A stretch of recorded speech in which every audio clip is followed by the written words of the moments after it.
시편을 어떻게 공부해야 되는지 한번 봅시다. 먼저 1권, 2권, 3권, 4권, 5권에 나오는 각 시작 시편과 끝 시편을 다 공부를 해야 돼요. 그리고 그 시편이 어떤 내용인지 그 위주로 읽으시면서 체크를 하시면 돼요. 그런데 갈등이 생기는 부분이 기출문제를 보다 보면 구석구석에 뭐 갑자기 어느 절 예를 들어서 시편 119편에 76절 하면 이게 뭔지 몰라요. 그게 나온. 그래서 우리가 읽다가 걸리는 거, 이런 것도 중요하니까 나오겠다. 이렇게 체크하면서 보면 끝도 없어요. 그렇게 한다고 해서 실제 시험에 별로 도움이 안 돼요. 기출 문제가 나올 때 말씀드린 것처럼 한 두 회나, 두 번 내지 세 번 정도는 시편 문제만 냈어요. 그렇게 내는 시절이 있었어요. 그래서 은혜학번이라고 그러는데요. 은혜학번이에요. 공부를 한 사람이나 안 한 사람이나 똑같이 별 변별력 없이 내 시험 보던 시절도 있었고요. 그리고 기출문제에서만 다 나올 때가 있었어요. 그런 것도 은혜학번이에요. 자주 이야기하지만 간혹 이런 이야기예요. 막 본인의 문제에 치우쳤다가 공부를 안 하다가 그래도 마음이 그래서 학부 4학년 때 시험 공부를 해요. 시험 공부를 했는데 남들 어렵게 해서 쭉 전체 내용을 공부하고 몰아갔는데 자기는 한 달 전부터 암승구절이나 하고 성종을 패스해야 되니까 암승구절이나 하고 기출문제나 풀자 해서 기출문제만 풀었어요. 다른 건 아무것도 안 봤으니 기출문제 풀었으니 너무나 명확할 거 아니에요. 근데 그의 기출문제만 쓰면 다 나왔어요. 그러니 이제 입학을 했잖아요. 그리고 이제 후배를 찾아가면서 뭐라고 이야기했냐면, 야, 공부할 필요 없어. 그냥 순전히 기도하고 네. 근데 그건 하나님 은혜를 몰라도 정말 모르는 말인데, 네, 그 사람 붙여주려고 얼마나 많은 사람 힘들게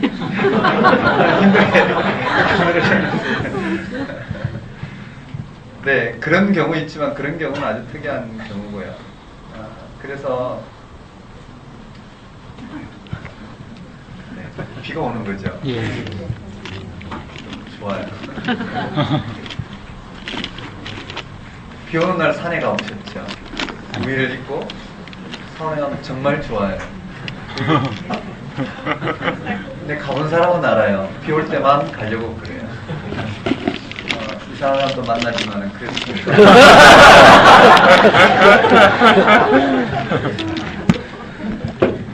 네, 그 은혜학번이라고 있는데 그런 경우 없이 우리는 그래도 포기하신 부분대로 가면 되는 것 같아요. 그래서 한 시편 2번 내지 3번 정도 50문제씩 뭉뚱뭉뚱 나왔어요. 그리고 네, 그리고 그렇게 나오는 문제들 변별력보다는 그저 은혜로 접근하도록 낸 문제들이 있어요. 매해 한 2-3문제씩 나왔다고 봅시다. 그런 것만 나와서 이런 걸 어떻게 대체해서 풀까 전혀 그런 거 걱정 안 하셔도 돼요. 그런 건 나와도 정말 공부했다고 맞출 수 있는 건 아니고요. 틀리면 돼요. 그냥 제껴놔도 한두 문제밖에 안 돼요. 대신에 맞출 수 있는 문제 정확하게 하면 그래도 190 정도 나와요. 알 수 있는 문제 다 맞춰도. 그러니까 정확하게 우리가 볼 수 있는 부분 다 들어가면 확신 있게 공부할 수 있잖아요. 그 확신 있게 공부하는 게 바로 지금처럼요. 여러분 한번 이렇게 이 평면적인 것들을 한번 쓰면서 이렇게 쭉 해놓고 보면서 자꾸 짚으면서 한번 확인하면 금방 눈에 들어오는데 그게 바로 이거예요. 1번부터 5번까지 1편, 41편 네, 1편 맞죠? 예. 41편 42편, 71편, 73편, 89편, 90편, 106, 107, 150편 이 부분들을 가지고 그 특징들을 보고 각 시편에 나오는 특징들이 있잖아요. 예를 들어서 1편 같으면 1편은 율법이면 율법이니까 뒤에 나오고 율법 찬양 1편, 19편, 119편에서 쭉 나가잖아요. 뭐 그 주제대로 볼 수 있겠고요. 그 다음에 41편 잘 안 잡히면 첫 절하고 끝절 정도 보고 확인해 두면 되고 가운데 어떤 거 한 절 나온다 하더라도 그런 거는 걱정할 필요가 없다라는 거예요. 그런 것 염려해서 문제 공부가 더 안 되니까 아예 그런 건 틀리겠다고 작정하고 중요한 것 다뤄나가면 말씀도 깊이 볼 뿐더러 너무 안정감 있게 나가게 해드리라 생각해요.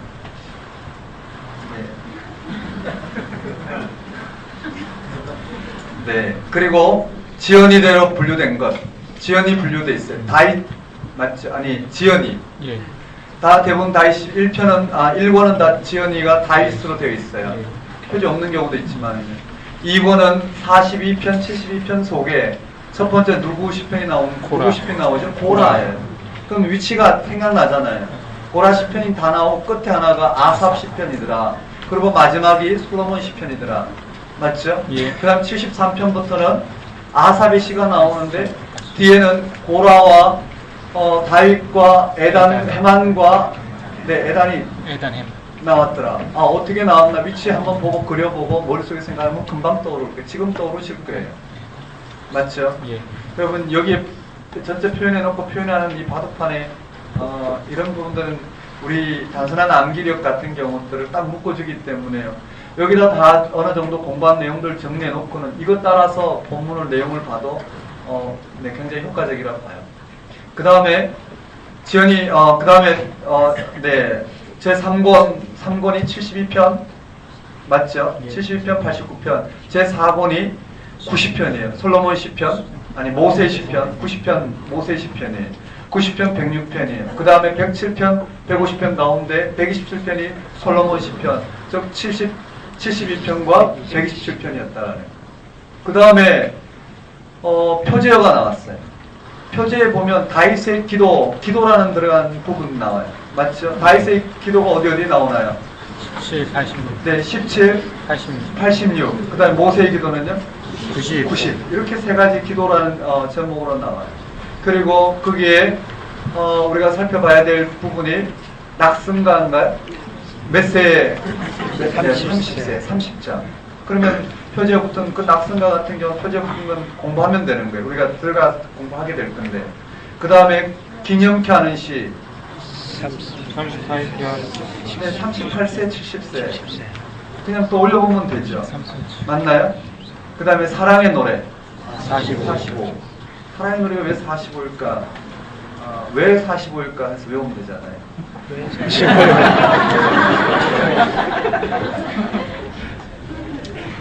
네, 표지어 그렇게 보는 거고요. 그 다음 또 뭐 있나요?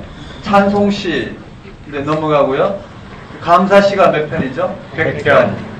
고난당한 자가 100이 보충돼 생각하면 되죠.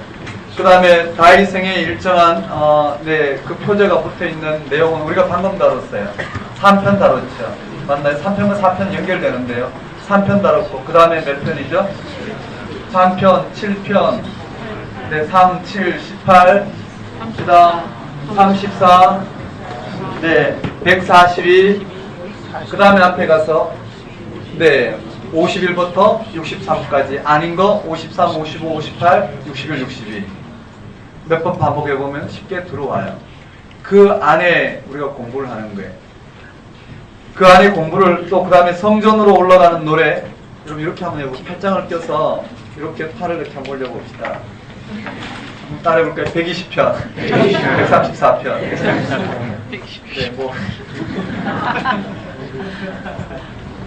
그러면 여기에 120편부터 T자로 된 이 134편 이 안에 범위 내용을 우리가 잡을 수 있어요. 이 내용이죠. 이 내용 안에 127편이 들어있더라 뭐 이런 거 인식해 가면 갈수록 보면 돼. 그러니 어떻게 해요? 지금 동그라미 이런 내용들은 다 봐야 될 시편들이에요. 그리고 이 시편의 개론, 여기 말고 형식을 가지고 우리가 봐야 될 개론들. 예를 들어서 3편과 4편은 연결되어 있더라. 그게 무슨 말인가 보면 돼요. 그 다음에 42편과 우리가 봤던 42편과 43편 연결된 것이 5절, 11절, 5절 이렇게 되어 있어요. 이 후렴구가 하나로 되어 있어요. 이렇게 연결되어 있어요. 뭐 이런 것처럼요. 시편 57편과 나머지 시편과 어떤 관계가 있더라. 뭐 이런 부분들, 시편에 나타난 전반적인 특징들이 있어요. 이런 것들은 우리가 다뤄볼 건데요. 이렇게 다뤄보고 그 다음에 찬양시, 대표적인 찬양시가 찬양시예요. 그쵸? 8편, 주의 이름, 주의 영광, 어찌 그리 아름답고 충만한지요. 사람이 무엇이간데 만물을 그의 발 앞에 두고 너무나 유명한 시잖아요. 그게 찬양시 8편이더라 정도 보고요. 그 다음에 8편 다음에 또 찬양시가 몇 편인가요? 29편 여호와의 소리가 콜 아도나이. 여호와의 소리가 여호와의 소리가. 그 다음에 편 33편 맞죠? 예. 103편, 104편, 139편. 예. 네, 그렇게 보면 이게 대표적인 거라 우리가 공부하면 돼요. 그 다음에 감사시 많이 나오는데 대표적인 게 사무엘하 22장에 나오는 나의 힘이 되신 여호와여 내가 주를 사랑하나이다. 이게 몇 편인가요? 18편이에요. 그럼 30편은 네, 30편도 너무나 유명한 부분이잖아요. 우리가 봤어요. 시인이 원수, 질병, 소울 맞죠? 이러한 것으로부터 내용들 30편 내용 우리가 봤어요. 그리고 100편, 136편 살펴봤고요. 그 정도, 그 다음 116편 또 잠깐 봤죠. 뭐 이 정도로 해서 감사시 내용 잡으면 될 거예요. 그 다음에 애가 3편 잡았어요. 공부하고 몇 번 반복하면 묵상도 되고 깊이도 들어갈 수 있어요. 그래서 교재에 본문이 실어놨는데 그냥 본문 개론만 넣은 게 아니라 본문을 실어놓은 이유가 1권에 1편 41편 다 실어놓은 이유가 계속 본문을 보면서 눈으로 익혀주면 쉽게 들어오게 돼 있어요. 자꾸 눈을 넘겨보면 되는데 그 다음에 우리 10편 3편 봤어요. 3편 우리 공부했고 4편 한번 볼 거예요. 3편과 4편은 연결되어 있는데요. 3편 5절에 내가 누워 자고 깨었으니 3편 5절과 4편으로 한번 연결해 볼까요? 4편 8절 한번 읽어봅시다. 4편 8절 한번 읽겠습니다. 시작. 내가 평안히 눕고 자기도 하리니 나를 안전히 살게 하시는 이는 오직 여호와이시니라. 맞아요. 내가 평안히 눕고 자기도 하리니. 그래서 저녁에 네, 저녁에 부르는 노래라고 그래요. 위에는 5절에 내가 누워 자고 깨었으니 만일에 문제를 내는 네, 교수님이 이 시편 말씀 읽을 때 물론 은혜로 갈 수 있겠지만 시의 특징들이 있잖아요. 이 사람이 이 성경을 읽었고 공부했고 인식하고 있는지 물을 만한 특징들이 각 시편마다 있기 때문에요. 아주 중요하게 기억해야 될 건 기억해야 될 거예요. 거기에 5절에 내가 누워 자고 깨었으니 그 다음 8절은 내가 평안히 눕고 자기도 하리니 나를 안전하게 살게 하시는 이는 오직 여호와이시니라 이렇게 부르고 있어요. 그러니까 주로 저녁에 찬송시 또는 저녁에 부르는 노래로 알려진 노래예요. 그것이 8절이 근거를 할 수 있어요.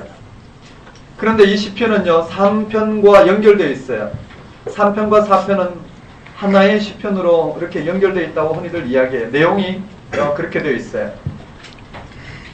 그 4편에 보면 3편의 내용을 전제로 배경을 전제로 2절에 보면 이렇게 되어 있어요. 인생들아 어느 때까지 나의 영광을 바꾸어 욕되게 하며 헛된 일을 좋아하고 거짓을 구하려는가. 지금 다윗의 영광을 바꾸고 욕되게 하며 헛된 일을 좋아하고 거짓을 꾸미려고 하는 자들이 누구냐라는 거예요. 바로 압살롬의 반역을 갖고 이야기할 수 있어요. 2절은 그런 상황을 드러내고 있어요.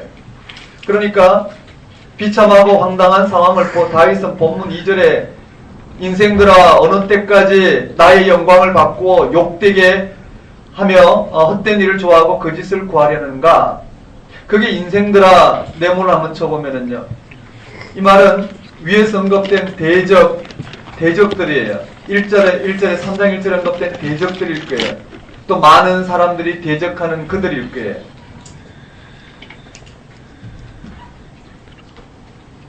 이들이 뭘 했느냐면은 이 인생들이 뭘 했냐면은 다윗의 영광을 욕되게 만들었어요. 그러니까 반역자들은 하나님께서 세우신 신정왕국 이스라엘의 왕인 다윗을 거역하여 왕권을 탈취하고자 했고 이러한 이들의 반역의 행위는 다윗을 욕되게 만들었어요. 하나님의 영광을 욕되게 만들었다라는 거예요.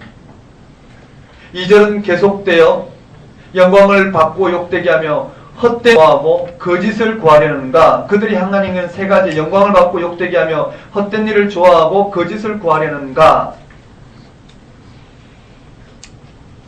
한마디로 말하면 하나님의 섭리를 어기고 막으려고 애쓰는 인간들이 헛된 도모를 이야기한다고 할 수 있을 거예요.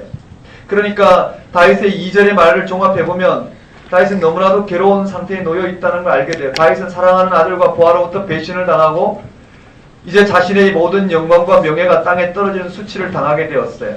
하나님의 신정국가인 이스라엘이 악한 무리들로 인해 크게 회방을 당하게 되었어요. 그래요. 다윗은 생각해보면 얼마나 고통스러운 어두운 밤을 지금 맞이하고 있을까요? 이런 어두운 밤에 다윗의 고백을 통해서 오늘 이 시대에 이 땅에 일어나는 가장 억울한 일을 당하는 사람조차도 하나님 앞에서 그 억울함을 넘어선 하나님의 은혜의 자리에 설 수 있는 이런 해답들을 들려주고 있는데요. 한번 보십시다. 다윗은 이런 불안과 두려움으로 잠을 잘 수 없는 그 고통의 밤에 무엇을 하기 시작했느냐 하면 1절에 나타나요. 1절에 보면 내 의의 하나님이여 내가 부를 때 응답하소서 곤란 중에 나를 너그럽게 하셨사오니 내게 은혜를 베푸사 나의 기도를 들으소서. 네, 자신의 수치스럽고 고통의 때를 보내고 있는데 자신의 억울한 처지를 알고 억울함을 풀어줄 수 있는 분은 한 분 하나님 뿐이라는 사실을 다윗은 너무나 분명히 알고 있었죠. 3절에 보면요. 그래서 그분께 호소하기를 시작해요. 그런데 그는 하나님을 부를 때 단지 내 하나님이 하지 않고 여기서 바로 내 의의 하나님이여 라고 하고 있어요. 밑줄 한번 네모를 한번 쳐볼까요? 한번 따라하겠습니다. 내 의의 하나님. 내 의의 하나님. 맞아요. 의의 하나님이란 지금 의롭지 못한 상황이잖아요. 맞죠? 반역과 수치를 당하고 있는 다윗으로서는 얼마나 억울할까요? 그런데 거기에 내 의의 하나님이라 외치고 있단 말이에요. 그러니 이 고백 속에 의의 하나님이란 다윗의 고백 속에 하나님께서만이 이 모든 일을 의롭게 해결해 줄 수 있는 분이라는 그의 확고한 믿음이 들어있다고 볼 수 있어요. 그의 고백 속에는 의로우신 하나님께서 자식이 아비를 반역하고 신하가 왕을 배반하는 이러한 불의를 반드시 해결해 주실 거라는 믿음이 담겨있다 봐야 되겠죠. 그러면서 그는 지금까지 의롭게 자기를 지켜주신 하나님께서 이번에도 의롭게 사건을 해결해 줄 것을 믿는다는 고백을 하는 거예요. 뭐라고요? 내 의의 하나님이여 내가 부를 때 응답하소서 곤란 중에 나를 너그럽게 하셨사오니 내게 은혜를 베푸사 나의 기도를 들으소서. 여러분 거기에 그렇게 돼 있어요. 과거 시제가 하나 나와요. 내가 부를 때 응답하소서. 그리고는요 곤란 중에 나를 너그럽게 하셨사오니 그 말이 무슨 말이냐? 곤란이에요. 곤란을 다른 말로 말하면은요 좁은 해협이라고 할 수 있어요. 배가 지나가기 힘든 좁은 해협. 그러니까 사망의 엎친 골짜기와 같은 유사한 표현을 할 수 있겠죠. 거기에서 다윗은 너그럽게 하셨다라고 고백하고 있어요. 다른 말로 문자적으로 번역하면 나를 위하여 자리를 넓게 마련해 주셨던 그 하나님이지 않습니까? 라는 말이 될 거예요. 지금까지 그렇게 해오셨던 것처럼 지금 또 그와 같이 내게 은혜를 베푸사 나의 기도를 들으소서라고 지금 초청하는 장면이에요. 그리고는 다윗이 이렇게 이야기해요. 3절에 여호와께서 자기를 위하여 경건한 자를 택하신 줄 너희가 알지어다. 내가 그를 부를 때에 여호와께서 들으시리로다. 그러니까 그래요. 과거를 생각할 때 다윗의 지경을 넓혀주신 의의 하나님께서 이제 이 문제 가운데서도 그렇게 해주실 것을 믿고 확신하고 내 의의 하나님이여 부를 때 응답하소서라고 하나님 앞에 기도하고 있어요. 그런데 이런 의의 하나님께 기도하는 중에 다윗은 이제 그의 중심 속에서 이번에도 확실하게 응답해 줄 것을 너무나도 분명하게 다윗은 확신해요. 왜냐하면 그의 중심이 오직 구원의 하나님, 그 하나님께 토대로 삼고 있기 때문에 8절에 구원은 여호와께 있다고 그랬잖아요. 그래서 확신한 말씀이 8절에 있어요. 여호와께서 자기를 위하여 경건한 자를 택하신 줄 너희가 알지어다. 내가 부를 때 여호와께서 들으시로다. 여기에 경건한 자는 다윗 자신을 가리킨다고 해야 되겠죠. 다윗은 자신이 이스라엘의 왕이 된 것은 스스로 된 것이 아니라 하나님의 택하심과 세우심에 된 것임을 지금 압살롬 무리들에게 강조함으로써 그들이 속히 그 반역 행위를 중지하도록 촉구하고 있는 거예요. 왜냐하면 하나님께서 세우신 자리시기 때문에. 그래서 3절에 보면 여호와께서 자기를 위하여, 누구를 위하여? 자기를 위하여, 여호와 당신을 위하여 경건한 자를 택하신 줄 너희가 알지어다. 그러니까 경건한 자 다윗인데 다윗이 왕이 된 것은 그 왕위는 여호와 하나님께서 세우신 바로 신정정치의 왕리의 자리이기 때문에 빼앗는다고 빼앗기는 것도 아니고 차지한다고 차지해지는 것도 아니라는 거예요. 빼앗겼다고 해서 빼앗기는 것도 아니라는 거예요. 그걸 분명히 드러내고 있어요. 그러니 다윗은 아주 자신 있게 하나님 앞에 호소할 수 있는 거예요. 나를 여기서 이렇게 지으시고 인도하신 네가 하나님께서 고백하는 사람은 너무나도 분명하게 그것은 하나님께 달려있어 고백할 수밖에 없죠.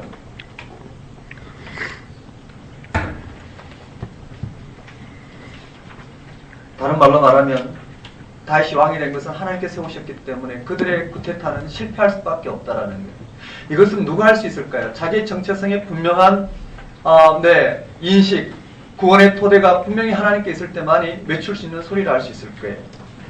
그럼 3절 말씀을 의역하면 이렇게 말할 수 있을까요? 나를 괴롭히고 나로 하여금 억울하게 고통 가운데 빠지게 만들고 내 명예를 땅에 떨어뜨린 너희 악한 자들아, 여호와께서 자기를 위하여 나를 택하셨음을 너희는 알아야 할 것이다.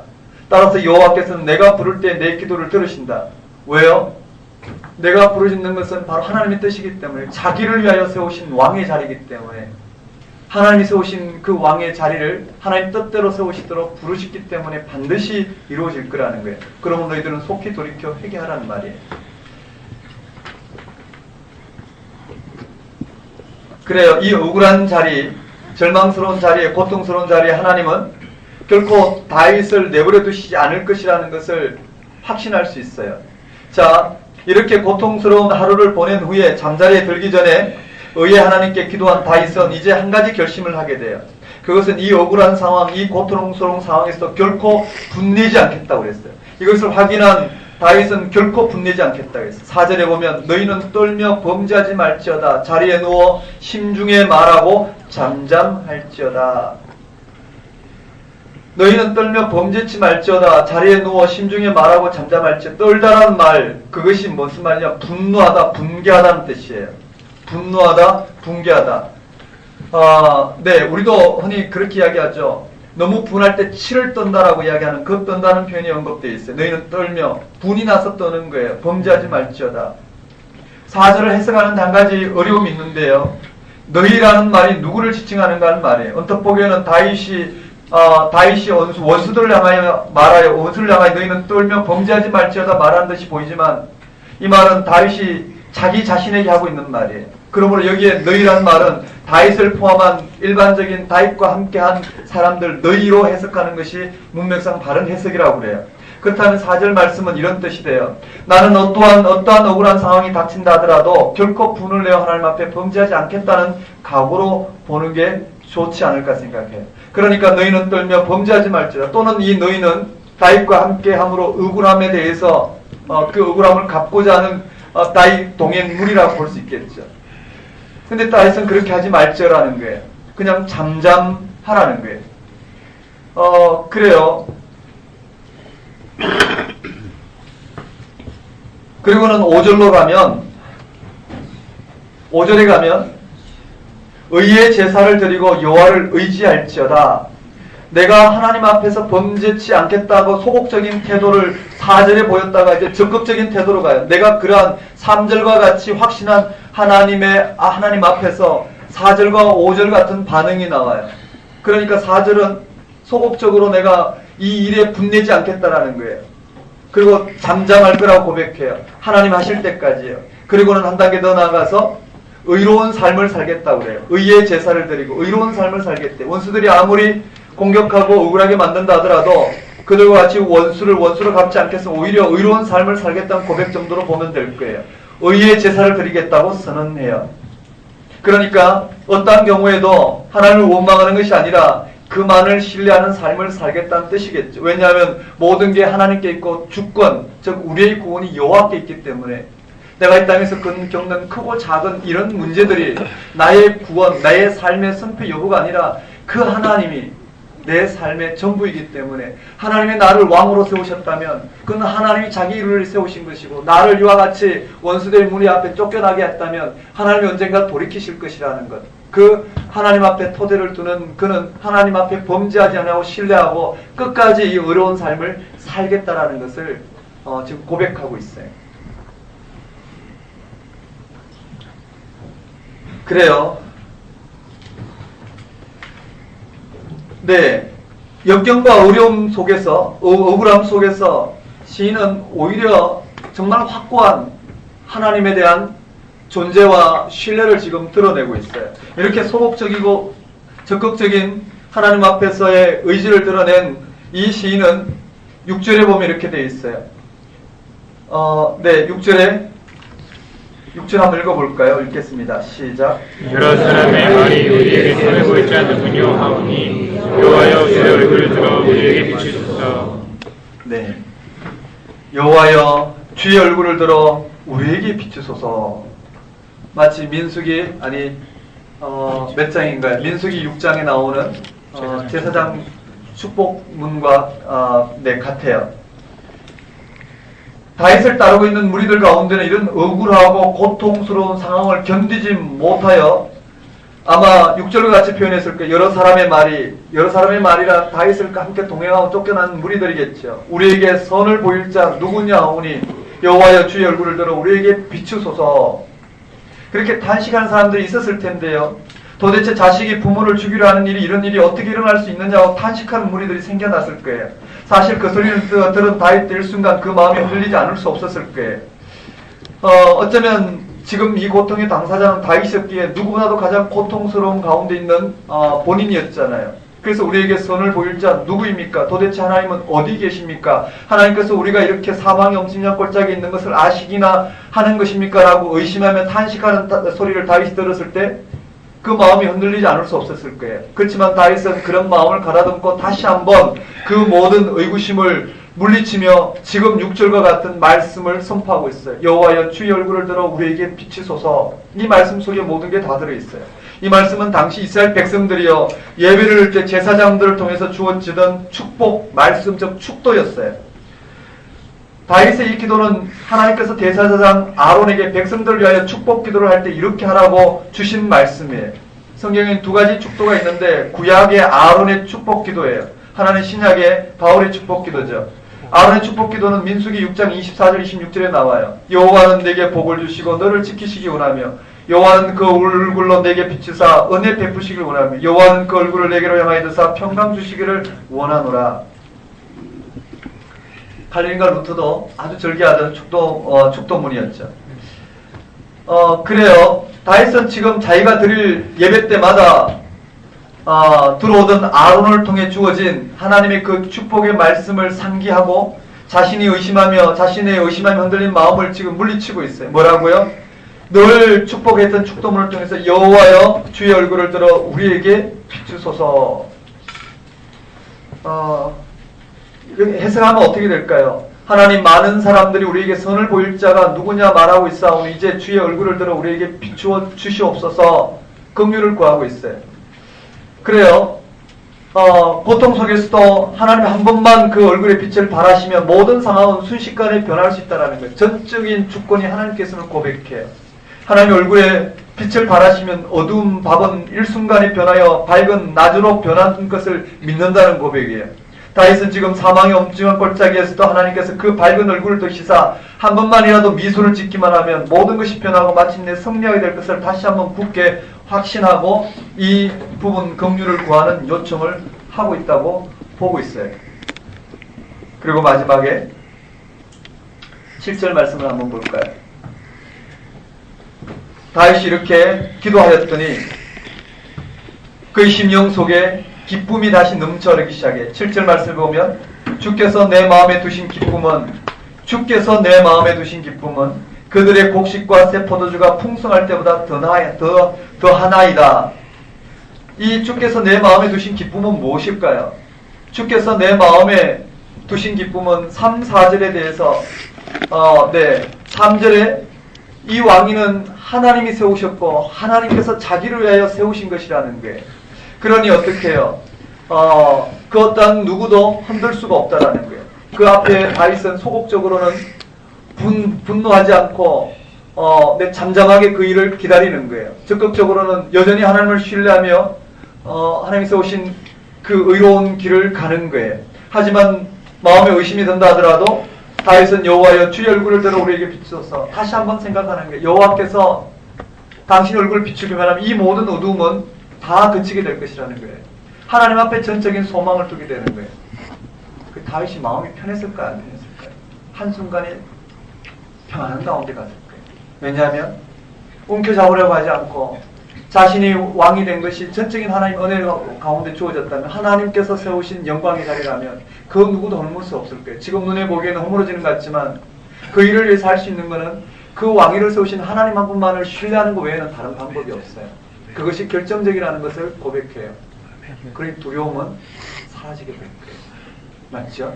그 두려움이 사라짐으로 기쁨이 주어졌어요. 그 기쁨이 뭐라고 표현됐느냐면 주께서 내 마음에 두신 기쁨은 맞죠? 추수 때에 모든 곡식들을 곡간에 들이고 기뻐함보다 더 큰 기쁨이라는 거예요. 맞아요. 오늘 우리 현실을 꼼꼼히 떠다다 보면 우리의 생명이 주께 있음을 알고 정말 우리가 이와 같이 살아가는 모든 삶의 근거가 주께 있음을 알게 되고 내 문제에 크고 작은 문제에 휘둘려 이것이 인생이고 저것이 인생이라 정해놓은 내 모든 내가 되고자 했던 인생이 허물어지고 그나마 되어진 인생을 바라보고 움켜잡던 인생이 또한 허물어지더라도 그 모든 내 주권이 여호와께 있음을 정말 면밀히 그 영적인 통찰력을 확보한다면 우리는 어떠한 일에도 두려워하지 아니하고 하나님께로 얼굴을 돌릴 수 있고 하나님만이 우리의 구원주로 고백하게 될 때 우리는 우리의 어떤 상황에도 평안하게 머물 수 있어요. 왜냐하면 이 모든 전말이 하나님께 있음을 고백하기 때문에 다윗이 편안하게 잠들었을까요? 안 들었을까요? 편안히 잠들었을 거예요. 우리도 마찬가지예요. 마음속에 수많은 범민을 뚫고 그런 범민이 어디서 오는가를 보고 내게 정말 내 생명의 토대가 어디 있는 줄 확인하게 되면 우리는 우리의 범민을 잠재우고 정말 하나님 앞에 평안히 잠들 수 있는 이 영적인 기쁨이 주어지리라 생각해요. 그래서 8절에 다윗은 내가 평안히 눕고 자기도 하리니 나를 안전하게 살게 하시는 이는 오직 여호와이시니이다. 이렇게 고백이 돼요. 그리고 은혜가 되죠. 네. 3편, 4편 연결해서 보면 이 시편에 이 시인이 가리키고 있는 시어를 통해서 가리키고 영적인 세계, 영적인 세계가 우리의 현실이란 말이에요. 적극적인 현실이에요. 그 현실이 우리에게 얼마나 확고한지 확보만 한다면 우리는요, 지난번에 말씀드린 것처럼 우리는 구원이 뭔지 몰라요. 하지만 구원받았다는 건 확실해요. 구원이 뭔지 모르지만 구원받았다는 건 확실해요. 그 구원의 모습은 신약에도 다양하게 표현돼요. 영생이라든지요, 또는 의롭다함을 칭함받았다는 거지, 아니면 영광 중에 일사인다든지요. 그건 몰라요. 왜냐하면 구원은 하나님께 있다고 그래요. 우리는 다만 그 구원을 허락하신 바로 예수 그리스도를 통해서 갈 뿐이에요. 예수 그리스도에게만 우리는 희망이 있어요. 예수 그리스도가 아니고는 우리는 구원이 뭔지 모른단 말이에요. 그런데 예수 그리스도를 통해서 확보된 구원은 구원이 있다는 것만은 확실해요. 그게 뭐랄까요? 나비와 같이 우리가 완전히 변한 그 구원이 예수 그리스도를 통해 주어졌다는 거 확신해요. 그 앞에서는 오늘 우리들에게 에벌레와 같은 개인적 차이는 그야말로 어떻게 해요? 상대적이라는 거예요. 맞죠? 애벌레와 같이 살아가는 이 모든 삶이 그 자체가 구원이 아니라는 거예요. 애벌레가 머리에 왕관을 썼다 해서 그 애벌레가 나비가 되는 것도 아니에요. 구원이에요. 맞죠? 애벌레가 몸무게를 7kg 뺐다고 해서 그게 구원은 아닐 거예요. 다 도토리 키재기란 말이에요. 삶의 리얼리티는 있지만 그 리얼리티 속에 겪는 삶의 경험은 그 자체가 구원이 될 수가 없어요. 이 세상 어떠한 여러분이 이것만 일어났으면 좋겠다는 게 주어져도 그 자체로 구원이 일어나는 건 아니에요. 구원은 오직 주께 있어요. 맞죠? 우린 그 예수 그리스도를 바라보고 그 구원이 하나님께 있음을 알고 이 어떠한 것을 누리더라도 구원이 오지 않는다는 것. 어떠한 걸 실패해도 우리가 구원에서 실패하지 않는다는 것. 그렇다면 하나님께 구원이 있는 나비의 정체성을 가지고 바라본다면 우리의 모든 개인 차이는 넘어설 수 있을 거예요. 그때는 우리는 참으로 지각 위에 뛰어난 모든 지각 위에 뛰어난 평안이 오늘 우리의 전 실존을 감사할 거예요. 맞죠? 이 실존을 확보한 이들은 어떠한 현실에서도 두려워하지 아니하고 정말 이 세계를 들여다보면서 매일매일의 삶에서 승리하는 삶을 살 수 있으리라 생각해요. 예수가 그리스도 되신 이상 이 삶의 깊이로 우리가 들어갈 수 있어야 되는데요. 시편 바로 그와 같은 영적인 경지를 우리 가운데 들려줌으로 말미암아 우리가 어디에 서야 될지를 보여주고 단지 시편은 손가락에 불과해요. 그렇죠? 이런 고백은 시인이 경험한 손가락이에요. 실제 경험한 그 세계 속으로 들어가는 것이 우리에게 중요하다는 거예요. 시인이 이렇게 노래했구나 아니라 실제 우리가 우리의 삶을 하나님께 맡기며 그 앞에 무엇이 우리에게 정말 구원인지를 확보하는 그 세계로 들어가야 돼요. 티켓이 실제로 배를 타는 것처럼 이 부분은 오늘 우리에게 어디가 구원인지를 보여주는 티켓 정도로 본다면 실제 티켓을 통해서 우리에게 허락된 그 구원의 경지에 들어가는 것. 이것이 어렵고도 쉬운 부분인 것 같아요. 쉽다라는 것은 예수가 그리스도시라는 것을 그냥 받아들이면 되는 거예요. 그렇지만 어려운 것은 우리가 여전히 우리가 예수를 통해서 이 땅 가운데 우리가 살아내고자 하는 구원의 방향이 너무나 분명하다 보면 우리는 이 불빛을 볼 수가 없기 때문에 어떻게 자기 부인하고 자기 십자가를 진다라는 것을 우리가 깨달을 수 있을까? 죽지 않으면 살지 못한다는 이것을 어떻게 깨달을 수 있을까? 예수가 그리스도인 사실에 나를 묻어버리면 알 수 있는 일인데 내 자아가 살아나서 끊임없이 내가 생각하는 구원이 내 삶의 토상이 될 때는 도무지 갈 수 없는 길이라 볼 수 있을 거예요. 이런 걸 기독교 영성이라 할 수 있겠죠. 자, 3편, 4편 봤어요. 이게 애가란 말이죠. 아직 벗어나지 않았지만 벗어나게 하실 하나님을 확신하는 거예요. 그리고 그 앞에 이 시인의 반응들이 나와요. 그래요. 그 7편 한번 볼까요?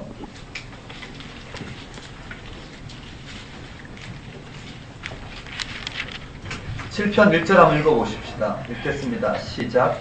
여호와 내 하나님이여 내가 주께 피하오니 나를 쫓아오는 모든 자들에게서 나를 구원하여내소서.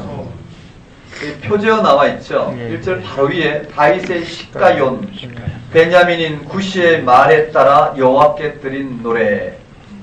베냐민인 구시의 말에 따라 여호와께 드린 노래. 표제 반드시 기억하셔야 돼요. 이 표제 기억하셔야 되는데요. 한번 보십시다. 7편 또 아주 개인적인 탄원시 또는 탄식시 또는 애가의 하나예요. 개인 탄식시의 주된 내용은 원수들의 부당한 박해와 자신의 결백을 주장하는 것인데 7편 한번 보십시다. 본문 앞에 붙어있는 표제는 본문을 이해하는 데 도움이 될 것 같아요. 다윗의 시가yon 베냐민인 구시의 말에 따라 여호와께 드린 노래. 시편 전체에서 시가용이라는 말은 여기만 나와요. 어디에 몇 편에 나온다고요? 7편에 시가용이 나와요. 무슨 뜻인지 모르지만 아마 탄원시 정도, 이거는 탄원시다라고 밝혀주는 단어이지 않을까, 다들 그렇게 이야기를 해요. 어쨌든요, 시가yon, 그리고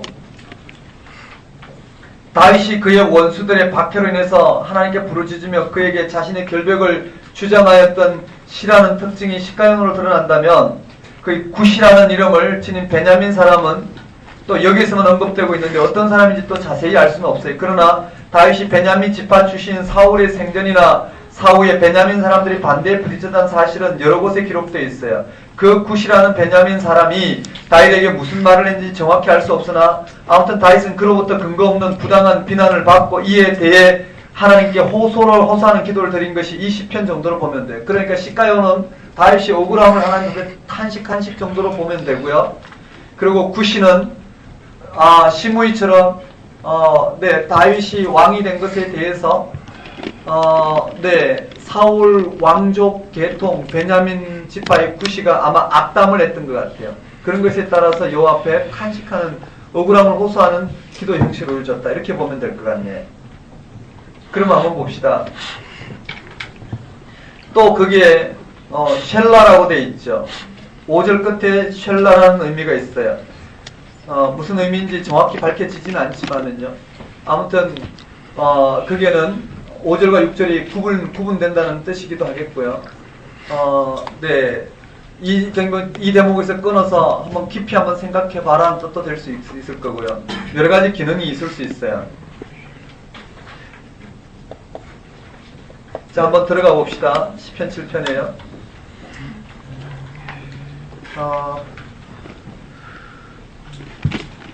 이 시인이 다윗이 절대절명의 위기에 처해서 하나님을 찾고 있는 내용이 나와요. 1절부터 5절까지 내용이에요. 1절부터 5절까지 네모를 한번 쳐볼까요? 그 중에 1절에 여호와 내 하나님이여 내가 주께 피하오니 나를 쫓아오는 모든 자들에게서 나를 내소서. 얼마나 긴박한 상황이 있는지 2절에 볼 수 있어요. 건져낼 자가 없으면 그들이 사자같이 나를 찢고 떠들까나이다. 한번 동그라미 볼까요? 사자같이. 사자같이. 네, 사자같이 그렇게 할 것이라는 거예요. 그런데 3, 4절에는요. 다윗은 그렇게 사자같이 찢고 뜯기고 그들로부터 쫓길 이유가 없다라는 거예요. 3절, 4절에 보면요. 여호와 내 하나님이여 내가 이런 일을 행하였거니와 내 손은 죄악이 있거나 화친한 자를 악으로 갚거나 내 대적에게서 까닭 없이 빼앗았거든. 다윗은 그런 적이 없다라는 거예요. 그리고는 마지막에 원수가 나의 영혼을 쫓아잡아 내 생명을 땅에 짓밟게 하고 내 영광을 먼지 속에 살게 하소서. 다윗은 1, 2절과 같이 원수들에게 쫓길 이유가 없는 거예요. 그러면 우리가 1절부터 5절까지는 분명해요. 다윗은 지금 피하다 쫓긴다는 것을 통해서 도망다니고 있고요. 그리고 하나님 앞에 밖에 구원이 없고 하나님만이 피난처임을 알고 여호와 하나님께 나와왔어요. 그런데 여호와 하나님 앞에 이렇게 이야기해요. 하나님께 나왔다는 거 2절에 사자같이 나를 찢고 떠들까나이다. 쫓기고 있는 장면이고 3, 4, 5절에서 다윗은 그런 죄악을 범한 적이 없고 만일에 하나님이 있다면 먼지 속에 살게 하도록 땅에 짓밟고 먼지 속에 하도록 해달라는 거예요. 자, 1절, 5절은 탄원이고 그런 일이 있다는 걸 하나님 앞에 호소하는 거고 6절부터는 간구예요. 오직 하나님밖에는 의지하고 피할 곳이 없으니 하나님께서 이제 일어서셔서 불의한 자들에 대해 분노하시고 그들을 치시며 의로 심판하셔서 자기를 불의한 자들부터 건져 주시고 구해달라고 간구해요. 6절에 보면 여호와여 진노로 일어나서 내 대적들의 노를 막으시며 나를 위하여 깨소서. 주께서 심판을 명령하셨나이다. 민족들의 모임이 주를 두르게 하시고 쭉 언급돼요. 그럼 10절 11절 한번 읽어볼까요? 읽겠습니다. 시작. 나의 박해는 마음에 정직한 자를 구원하시는 하나님께 있도다. 하나님은 의로우신 재판장이시며 매일 인도하시는 하나님이시로다. 네, 다윗이 호소할 수 있던 것도요. 자기는 의롭고 그들이 불의하다고 호소할 수 있던 것은 바로 이 의로우신 재판장이신 하나님을 고백하기 때문에 11절 밑줄을 그어놓고요. 그렇게 6절부터 11절까지 간구해요. 간구하는 다윗은 12절부터 마지막 절까지 신뢰와 감사와 찬양으로 연결돼요. 왜냐하면 하나님이 분명히 11절과 같이 의로우신 재판장이 반드시 어떻게 해요? 또 10절과 같이 나의 방패는 마음이 정직한 자를 구하시는 여호와께 있도다. 다윗은 그 하나님을 확신하고 있어요.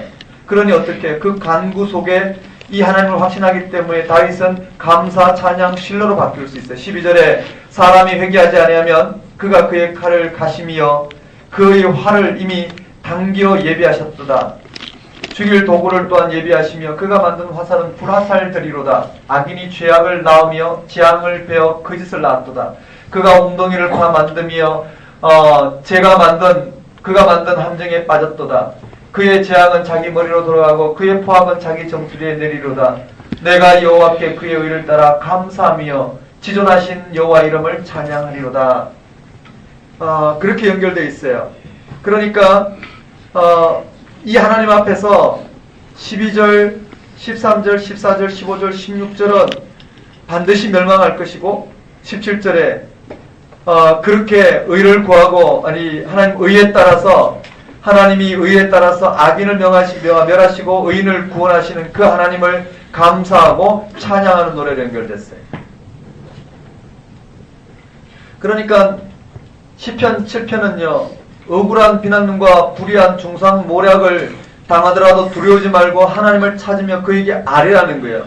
그러면서 그게 중요한 게 아니라 그 모든 것을 능히 이루실 분이 바로 하나님이시라는 거예요. 하나님은 반드시 자기의 피하는 자에게 의로운 재판장이 되셔서 매일 분노하셔서 오늘 우리를 하나님의 구원으로 인도하시는 분이시라는 걸 언급하고 있어요. 그래서 핵심은 우리 1절 한번 다시 읽어볼까요? 1절 읽겠습니다. 시작.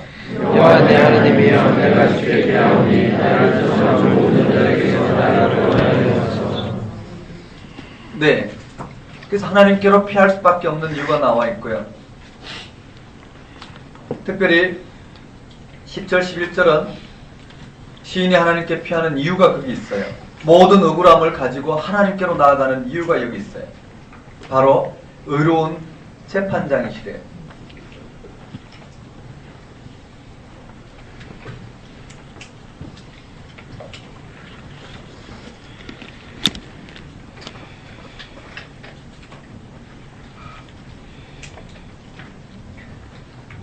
이 땅의 삶이 우리는 왜 이렇게 돌아가는지 잘 몰라요. 우리는 정말 종이 한 장만 눈에 가려도 아무것도 보이지 않아요. 내일 무슨 일이 있는지도 모르고 옆에 사람이 무슨 생각하는지 잘 몰라요. 아는 것 같지만 전혀 몰라요. 이 땅에 무엇이 정말 참되고 거짓된지도 잘 몰라요.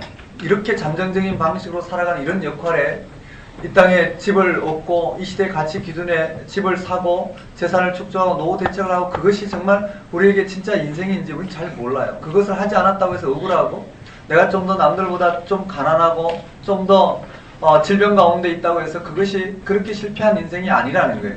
우리는 무엇이 정말 옳은 삶의 기준인지 잘 몰라요. 하지만 분명한 것은 예수 그리스도를 통해서 하나님이 우리를 지으셨고 이 땅에 어떠한 삶에도 불구하고 분명하게 하나님이 우리의 삶을 새롭게 빚어놓으셨다라는 거예요. 이것을 오늘 우리가 온전히 고백하는 한 억울하게 살 필요 없다라는 거예요. 어떠한 삶이든 이 땅에 값없이 주신 이 하나님의 창조자 하나님의 생명 그리고 우리를 새롭게 하신 그 하나님의 영광 이르게 하는 이 놀라운 은혜 이것은 이 세상이 무엇과도 바꿀 수 없는 거예요. 하나님은 우리가 바라본 개인적인 차이에서 억울할 수 있고 또는 이 땅에서 왜 나는 이와 같이 하나님 앞에 신실할 수 있지만 넘어질 수밖에 없는지 우리는 우리 기준으로 이 땅에서 평가하지만 하나님 여기에 대한 구체적인 응답 모든 보상은 바로 예수 그리스도를 통해서 우리 가운데 이루어 놓으셨다는 이 하나를 가지고 그냥 살아가는 거예요. 맞죠? 이것을 아는 사람은 이 땅에 어떠한 억울한 일을 당해도 하나님께 나아가게 되는 거예요. 10절과 11절처럼 우리의 신앙을 온전히 고백할 수만 있다면 1절에처럼 나아가서 우리의 모든 이 부분들을 가지고 하나님 앞에 나아가서 우리의 삶을 온전하게 새롭게 하실 하나님 앞에 나아가서 오늘 우리의 구원이 하나님께서를 알고 그 하나님께로 피하는 거예요. 맞죠? 우리가 어떠한 땅에 한번 봐라 내가 악착같이 해서 내가 한번 성공하나 안 하나 이런 삶으로도 우리는 발전하지 않을 거고요. 그래 내 인생은 끝이야. 그러니까 한번 막 살아보자. 그런 것도 아닐 거고요. 맞죠? 그냥 하나님께로 나아가서 정말 우리의 구원의 토대가 하나님께서 알고 내가 그 영적인 눈을 뜨는 만큼 내가 이 땅에 무엇을 해야 될지 전혀 새로운 하나님의 구원의 도구로 살아가게 될 것이라는 거예요. 그것이 하나님 나라의 현재성이죠.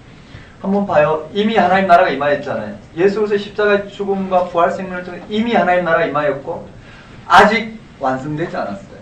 그럼 이미 임하였다면 임한 하나님 나라가 무엇인지 예수 그리스도를 통해서 임한 하나님 나라가 무엇인지 거기에 우리는 우리의 모든 실존을 확보하고 있어야 될 거예요. 그리고 다시 오실 하나님 나라를 향하여 우리는 서 있어야 될 텐데요. 우리는 여기에 별로 관심이 없어요. 정말 우리는 구원에 별로 관심이 없어요. 하나님 우리를 구원을 이루신 그 놀라운 그 은혜에 별로 관심이 없어요. 우리가 관심 있는 것은 그러한 하나님을 토대로 내 오늘 삶이 내가 하고자 하는 일이 또는 내 소망, 내 삶에 세상이 주는 이런 의에 맞물려서 그것을 얼마만큼 이루는데 하나님이 나에게 결정적으로 도움이 되시는지 여기에 초점 맞춰져 있지. 그걸 가능하게 하신 그 모든 토대는 하나님 그 자체에 별로 관심이 없어요. 왜냐하면 그게 나아가기 위해서 내 삶을 부정해야 되거든요. 이런 삶을 내려놔야 되는데 그렇게 되지 않는단 말이에요. 시인은 끊임없이 하나님 한 분만을 바라보고 우리 조금만 더 들여다보면 이 깊이가 말씀 속에서 드러난다. 나중에 한번 시편의 깊이를 따라잡는 이렇게 막 바삐 가는 것 말고요. 거칠게 뭐가 있는데 뼈대만 잡는 것 말고 한 절 한씩 시어가 의미하는 그 영적인 깊이를 보게 하신 만큼 한번 다뤄보고 싶어요. 겨울에 다루려고 이렇게 한 준비를 했는데 한 50편 정도 이렇게 했는데 너무나 그야말로 복음인 것 같아요. 그야말로 이 시편의 시인의 영적인 경지가 오늘 우리에게는 얼마나 예수 그리스도를 통해서 우리에게 확보된 그 영적인 세계를 얼마나 분명하게 보여주고 있는지 우리 시인의 언어를 통해서 우리는 그 깊이를 확보해 본다면 그 또한 은혜이지 않을까. 흔히 우리는 이렇게 고백해요. 대부분 영성가들의 책, 유명한 헬레나 오웬, 필립 얀시 또 다양한 이렇게 언급된 대표적인 영성가들이 있어요. 그렇지만 그들이 그런 영성을 통해서 그 깊이를 누리고 그러한 어떤 영적인 부분에 눈을 떴다 하더라도 그들의 영적인 경험을 통해서 말씀의 깊이를 들어서 말씀의 깊이를 우리에게 들려줌으로 알면 우리를 통해서 말씀의 깊이에 들어가서 그를 눈뜨게 했던 이 말씀의 이 시인의 이 영적인 깊이를 우리에게 들려줄 때 우리는 그 영적인 깊이를 향해서 갈 수가 있을 텐데요. 대부분의 글은 그렇지 않아요. 자신의 경험을 말씀을 통해서 소개할 뿐이지 그의 경험을 열어준 이 말씀의 깊이를 드러내므로 오늘 우리를 그 경험을 하게 된 그 영적인 깊이로 인도하지는 않아요. 그래서 굉장히 얕아요. 감히 이야기할 수 있는데요. 헬레나 오인의 글을 비평적으로 우리가 복음적으로 비편적으로 그 말이 무슨 말인지 하나씩 짚어가면서 성서적으로 우리가 한번 살펴본 적이 있는데요. 그런 부분보다 성서의 깊이를 따라가는 건 우리에겐 참으로 중요하다고 봐요. 그래서 이런 깊이를 한번 읽어낼 수 있다면 우리 영적으로 굉장히 도움이 되지 않을까 그렇게 생각해요. 곧 되지 않을까 생각해요. 같이 나눌 수 있는 공동체가 있다는 건 소중한데요. 자, 그렇게요. 네. 거기에 대해서 시편 7편은 분명하게 드러났다고 봐요. 그게 피고소인의 기도라고 붙어 있는데요. 나머지 한번 보시고요. 여러분 그 내용을 가서 꼭 붙들으셔서 이렇게 보셔야 돼요. 그 1절과 2절은 시인은 지금 쫓기고 있고 하나님 한 분 내게로 나가서 구원을 초청하고 있어요. 근데 시인이 쫓기고 있는 건 건져낼 자가 없고 사자같이 나를 찢고 뜯을까나이다. 근데 시인은 실제로 죄를 진 적이 없대요. 5절까지요. 시인은 실제로 죄를 진 적이 없다라는 것. 그걸 언급하면서 6절에 여호와의 진노로 일어나사 대적들을 흩으시며 시인은 기도를 하는 거예요. 그렇게 하나님 앞에 하나님 저 적들이 나를 쫓고 사자같이 찢고 뜯을까나이다.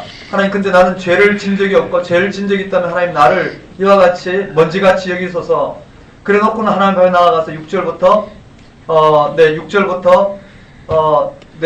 그 간구를 하는 거예요. 6절부터 11절까지 하나님 앞에 간구를 하고요. 그 간구가 바로 원수들을 뒤엎고 원수를 뒤엎고 이 모든 것을 바로잡아 주실 것을 간구해요. 그런데 간구 자체가 중요한 게 아니라 10절과 11절에 나온 그 의로우신 재판장 하나님에 대한 신뢰가 중요해요. 그 신뢰가 있는 가운데에 이 시인은 12절부터 마지막 17절까지 그 하나님 앞에 그 의의를 따라 감사함이며 여호와 이름을 찬양하리라. 찬양하지 않을 수 없는 영적인 지평을 이렇게 열어내고 있어요. 이렇게 됐어요. 여러분 지금 공부하실 때 도움이 되시는 거죠? 예. 한번 볼까요? 13편 한번 봅시다. 한 편 번만 들어도 가서 이렇게 보면 생각이 날 거예요. 어떻게 봐야 될지 보고 첫 번째 보고 두 번째 보고 세 번째 보고 하는 말씀이 이렇게 살아나니까요. 13편 1절 한번 읽어봅시다. 1, 2절 한번 읽어봅시다. 13편 1, 2절 시작. 여호와여 어느 때까지인가 여호와의 영이 있으시나이까 저의 얼굴을 나에게서 어느 때까지 숨기시나이까 나의 영혼이 고민하고 숨들어 마음에 의심하리라. 어느 때까지 하오며 내 원수가 나를 치며 사랑하기를 어느 때까지 하리이까. 네, 그렇게 돼 있죠. 그 여호와여 어느 때까지니까 나를 영원히 잊으시나이까 주의 얼굴을 나에게서 어느 때까지 숨기시겠나이까. 지금 탄식해요. 나의 영혼이 번민하고 종일토록 마음에 근심하기를 어느 때까지 하오며 내 원수가 나를 치며 자랑하기를 어느 때까지 하리까. 한번 따라해 봅시다. 어느 때까지니까. 어느 때까지니까. 잊으시나이까. 숨기시겠나이까. 어느 때까지 하오며 어느 때까지 어느 때까지 하리까. 어느 때까지 하리까. 네, 언제까지냐는 how long이 계속해서 언급돼요. 언제까지니까.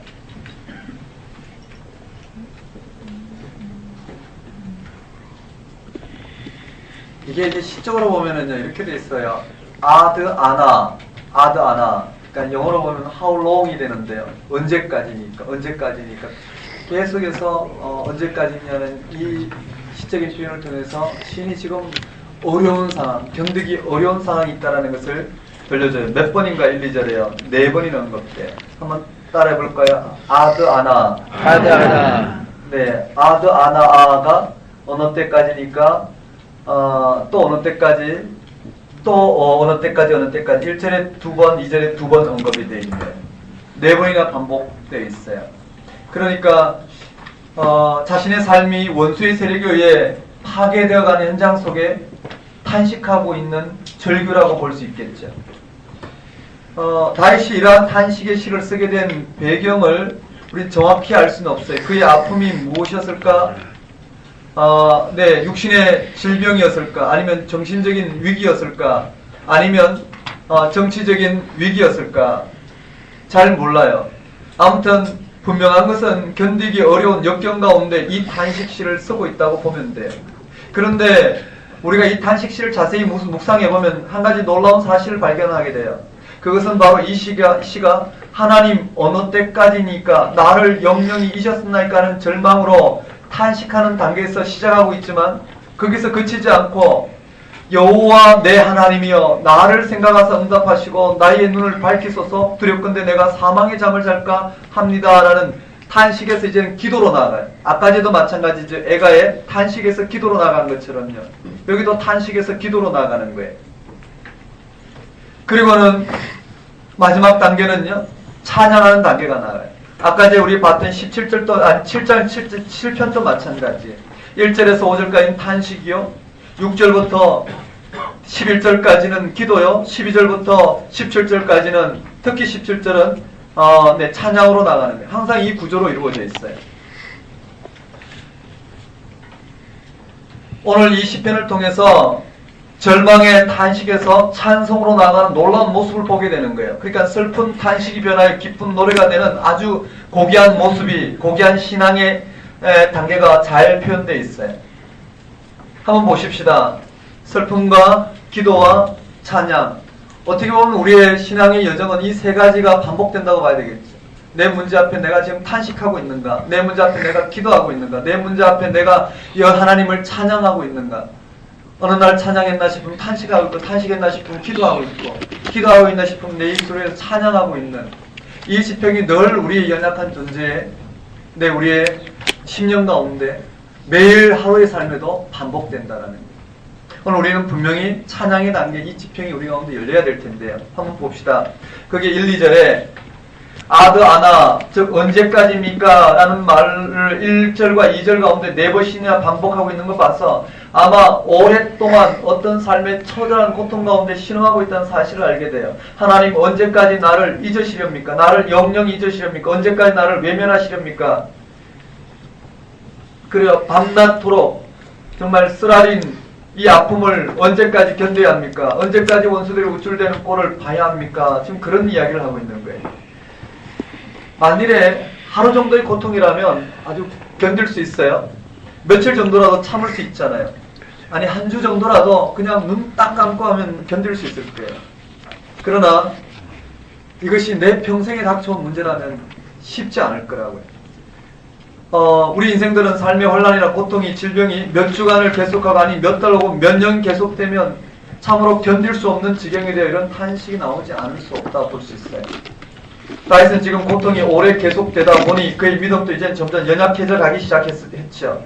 더구나 괴로운 상황이 지속되므로 마음 한구석에는 하나님마저 자신의 삶을 잊어버린 것 같은 느낌이 들기 시작했어요. 하나님 아무리 기다려도 소식이 없이 나를 완전히 잊어버리셨나요? 이제는 제가 보기 싫어서 얼굴마저 돌리고 계신가요? 지금 그 표현이잖아요. 1절에 어느 때까지니까 나를 영원히 잊으셨나이까? 얼굴을 나에게서 어느 때까지 숨기나이까? 나의 영혼이 번민하고 종일토록 마음이 검신하기를 언제까지 하며 내 원수들이 나를 치며 자랑하기를 어느 때까지 하리까? 그 탄식하게 된 이유가 2절에 잘 나타나 있죠. 그게 원수라고 나와 있어요. 이 원수라는 말은 단수로 되어 있는데요. 원수가 누구일까? 그런데 3절에 보면 여호와 내 하나님이여 나를 생각하사 응답하시고 나의 눈을 밝히소서 두렵건대 내가 사망의 잠을 잘까 하노라. 그게 사망의 잠을 잘까 하노라 밑줄 긋고 원수를 한번 연결해 볼까요? 아마 이 원수는 뭘까요? 죽음을 말할 수 있을 거예요. 죽음을 의인화시켰다고 볼 수 있겠죠.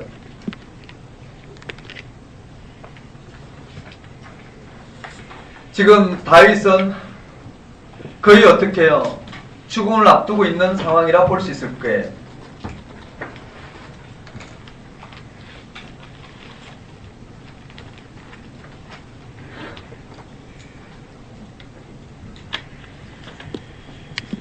그런 상황 가운데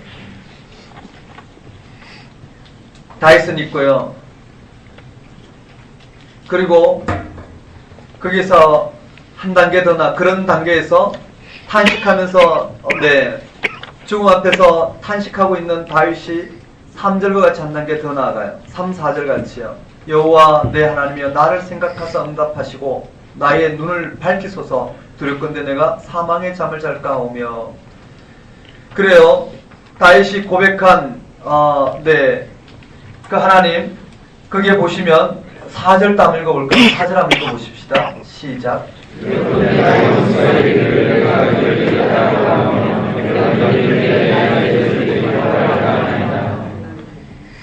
네, 거기에 나의 눈을 밝히소서. 그 눈이 나왔는데요. 이 시는 어떻게 표현하고 있을까요? 우리는 흔히 눈동자 같이 지키시는 분이라고 하나님을 묘사할 때 있어요. 졸지도 않고 주무시도 않고 우리를 보호하시는 하나님. 신명기 32장 10절에 보면 자기 백성을 눈동자 같이 지키신다고 말씀하고 있어요. 여기에도 눈이 나오죠. 나의 눈을 밝히소서. 눈은 참으로 중요한 부분이에요. 하나님께서 우리의 눈을 만드시면서 눈을 두는 자리를 특별히 마련했죠. 하나님께서 웬만한 충격으로 잘 부서지지 않는 두개골에 큰 굴 2개를 파서 그 속에다 우리 눈을 안전하게 넣어주셨어요. 맞죠? 이게 웬만큼 맞아도 이 두개골이 가장 튼튼하다고 그러죠. 여기 눈을 보호하는 두개골이요. 이런 두개골 속에 눈을 만들어주셨어요. 눈을 넣어주셨어요. 그러니까 하나님께서는 우리의 눈을 이렇게 가장 단단하고 안전한 두개골 속에 넣어두실 뿐만 아니라 그 위에 눈꺼풀을 덮어서 항상 이물질이 들어오지 못하게 하죠. 또 눈썹을 만들어 놓으시고 똑같이 생긴 눈 두덩이를 만들어서 비가 와도 빗물이 옆으로 흘러 비가 눈 속으로 들어가지 못하도록 하셨고요. 뿐만 아니라 눈 속에는 눈물 단지를 만들어 놓아서 늘 소독하여 깨끗하게 윤기난 눈동자를 유지하도록 만드셨어요. 그리고는 보이지 않는 곳에다가 하수도를 연결시켜 세척한 오물들이 코로 빠지게 만들어 놓으셨어요. 참으로 하나님께서는 우리의 눈을 얼마나 세심하고 기가 막히게 만들고 보호해 주시는지 몰라요. 그런데 하나님의 말씀은 하나님께서 우리를 자기 눈동자처럼 지키시는 분이라는 거예요. 그는 우리를 완벽하게 지키시고 보호하시고 인도하시는 분이라는 말이 성경 곳곳에 나와요. 그래요. 신약에 보면 우리의 머리털까지도 다 세시고 계신 분이시라는 분이시라는 거예요. 좀 생략하고 지나가면은요. 이런 하나님에 대한 신뢰를 가지고 그 3, 4절과 같이 이런 하나님에 대한 신뢰를 가지고 이 3, 4절 같이 탄식에서 벗어나서 기도하기 시작하는 거예요. 거기에 여호와 내 하나님이여 나를 생각하사 응답하시고 나의 눈을 밝히소서. 두렵건대 내가 사망의 잠을 잘까 하며 두렵건대 나의 원수가 이르기를 내가 저를 이겼다 할까 하며 내가 요동될 때 나의 대적들이 기뻐할까 하나이다. 그러니까 다윗이 슬픈 탄식에서 벗어나서 기도하고 있는 내용의 첫 번째가 3절인데 나의 눈을 밝히소서라고 기도하고 있어요. 그럼 한번 따라해 볼까요? 나의 눈을 밝히소서. 나의 눈을 밝히소서. 나의 눈을 밝히소서가 첫 번째 기도 제목인데 여기는 두 가지가 될 것 같아요. 하나는 육체적인 건강을 회복시켜 달라는 거예요. 그 사무엘상 14장 27절에 보면 요나단이 전쟁을 하다가 꿀을 먹고 눈이 밝아졌다고 해요. 기운이 났다는 말이죠. 한마디로 말하면 육체적 건강이 회복되었다는 표현으로 눈이 밝아졌다는 표현도 쓰고 있어요. 그러나 이 기도는 또 다른 말로는 육체적인 기운이 생겼다기보다는 더 나아가서 그의 영혼의 눈도 밝게 해달라는 기도겠죠. 다시 말씀드리면 이 기도는 어려운 환경과 병고에 짓눌려 죽음 직전에 있는 자신의 영혼과 믿음을 위한 기도였다고 볼 수 있을까요? 그래요. 아마 믿음의 눈을 회복시켜달라. 자신의 어려운 형편 가운데 오랫동안 투병이나 아니면 역경 속에 있었던 다윗이 점점 하나님에 대한 확신과 신뢰를 잃어져가고 있는 자신을 향하여 좀 전에 것처럼 눈동자처럼 자신을 여전히 지키고 있는 이 하나님에 대한 확실한 신뢰에 대한 믿음의 눈을 열어달라는 기도 정도로 우리가 볼 수 있을 거예요. 점점 은혜를 망각하고 자신의 상황 때문에 현실에서의 어떤 하나님의 원망, 불평 이러한 것으로부터 육신적으로도 영적으로도 사망의 잠을 자지 않도록 다윗은 지금 기도하고 있다고 볼 수 있어요. 첫 번째 기도가 바로 눈을 열어달라는 기도예요. 근데 두 번째 기도는 4절에서 드리고 있는데요. 드렸건대 나의 원수가 이르기를 내가 그를 이겼다 할까 하오며 내가 흔들릴 때 나의 대적들이 기뻐할까 하나이다. 결국 다윗은 자기로 말미암아 하나님의 영광이 가리우게 되지 않게 달라고 지금 기도하고 있는 거예요. 무슨 말인가요? 그러한 역경 때문에 다윗이 하나님을 신뢰하지 못하고 넘어짐으로 말미암아 대적들이 그것을 기뻐하게 하는 이 부분을 놓고 지금 기도하는 거예요. 하나님의 영광이 가리지 않게 될 것을 기도하고 있는 장면이라고 보면 돼요. 그러니까 다윗은 자신의 사망의 잠으로 말미암아 하나님의 영광이 가려질까봐 자신의 영육간의 강건을 위해 간절하게 기도하고 있는 거예요. 뭐 이런 장면으로 보면 될 것 같고요. 근데 거기에서요 한 단계 더 나아가 보면 찬송으로 나가고 있어요. 5절 6절에요. 나는 오직 주의 사랑을 의지하여 사오니 나의 마음은 주의 구원을 기뻐하리라. 내가 여호와를 찬송하리니 이는 주께서 내게 은혜를 베푸심이로다. 한식은 기도 단계를 거쳐서 찬양의 단계로 들어가고 있어요. 이 시인이 확보한 영적인 경지라고 할까요? 그래요. 이 시인의 곡이 표현해보면 5절에 의뢰하였사오니 히브리 원어로 보면 현재 완료로 되어 있어요. 그러니까 과거부터 지금 이 순간까지 주의 인자하심을 의지하여 왔다는 사실을 한순간도 놓치지 않았다고 볼 수 있겠죠. 기도를 시작할 때 하나님께서 그의 영의 눈을 밝게 하시 이 사실을 깨닫게 도와달라고 했고요. 여전히 하나님의 도우심으로 말미암아 지금까지 살아온 것이 자기의 능력과 힘에 의해서가 아니라 전적으로 하나님의 인도하심과 보호하심 때문이라는 사실을 시인은 깨닫게 된 것을 지금 시제로 잘 표현하고 있어요. 나는 오직 주의 사랑을 의지하여 싸우니 과거부터 지금까지 변함없이 또 미래까지 변함없이 의지하여 싸우니 나의 마음은 주의 구원을 기뻐하리다. 이 하나님이 자신의 삶에 어떻게 관여했는지를 보고는 하나님 앞에 내 주의 구원을 기뻐하겠다는 찬양이에요. 내가 여호와를 찬송하리니 이는 주께서 내게 은덕을 베푸심이니이다. 좀 생각해 보면은요, 거기에 지금까지 모든 환난과 핍박에서 심지어 죄악 중이라도 그를 건지신 하나님께서 앞으로도 자기를 인도해 줄 걸 믿고 확신하게 되는 기도예요. 그리고 그에게 이제 슬픈 탄식이 변하여 기쁨이 찬송이 되었다라는 내용이 바로 5절 6절에 잘 드러나고 있어요. 제가 도중에 이렇게 좀 생각하면서 봤지만 문맥의 흐름은 분명해요. 1, 2절에 오랫동안 그의 환경 때문에 역경 때문에 그 원수가 나를 치며 자랑하기를 어느 때까지니까 사망의 잠을 자기 직전까지 간 이 시인이 그 탄식 앞에 기도를 해요. 기도는 바로 하나님이 나를 과거부터 지금까지 앞으로도 어떻게 이 역경 가운데서 하나님 어떻게 나를 만지고 계신지 여호와의 인자하심이 어떻게 내게 가득한지를 보게 해달라고 영적인 눈을 뜨게 해달라고 기도를 해요.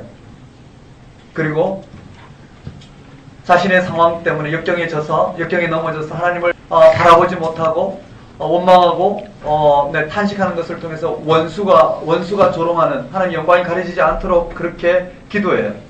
기도하는 가운데 하나님께서 도우셨겠죠. 그리고 5절과 6절 같이 찬양의 자리로 나가요. 여전히 어떻게 눈을 열어보니 하나님 나와 함께 하시고 나의 구원은 오직 하나님께 있더라라는 노래예요. 여러분 내용이 잘 들어오나요? 네. 내용 들어오죠? 네. 그 깊이, 영적인 깊이가 우리 가운데 잘 드러나 있어요. 그리고 또 탄식시 시편 22편은 너무나 잘 아는 내용일 거예요.